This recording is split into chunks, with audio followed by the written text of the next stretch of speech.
مرد بھی عجیب ہے، محبت عورت کا جسم دیکھ کر کرتا ہے۔ عورت بھی عجیب ہے، جسم دکھا کر مرد سے عزت کی امید کرتی ہے۔ جس نیت سے طوائف برقع پہنتی ہے، کچھ مرد اسی نیت سے داڑھی رکھ لیتے ہیں۔ دنیا کی تمام عورتوں کو برقع پہنا دیں، پھر بھی حساب آپ کو اپنی آنکھوں کا دینا ہوگا۔ میں ایسے عشق کا قائل نہیں جو مرد کی طرف سے ہو۔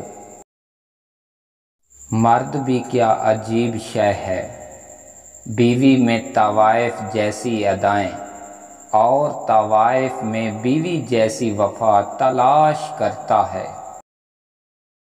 مرد کی قربت بھی عورت کے حسن کے لیے کتنی ضروری ہوتی ہے۔ جس طرح بعض بچے وقت سے پہلے پیدا ہوتے ہیں اور کمزور رہتے ہیں، بالکل اسی طرح وہ محبت بھی کمزور رہتی ہے جو وقت سے پہلے جنم لے۔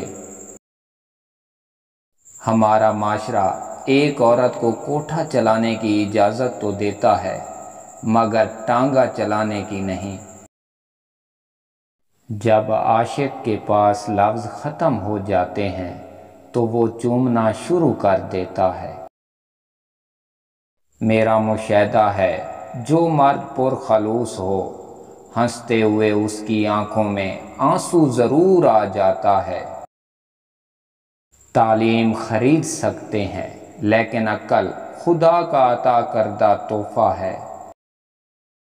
ہم عورت اس کو سمجھتے ہیں جو ہمارے گھر کی ہو، باقی ہمارے لیے کوئی عورت نہیں ہوتی، بس گوشت کی دکان ہوتی ہیں، اور ہم اس دکان کے باہر کتوں کی طرح کھڑے ہوتے ہیں، جن کی ہوس زدہ نظریں گوشت پر ٹکی رہتی ہیں۔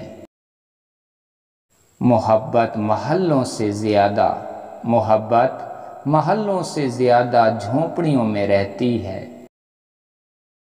تم صرف خامیاں ہی دیکھتے ہو، اچھائیوں پر تمہاری نگاہ کبھی نہیں پڑتی۔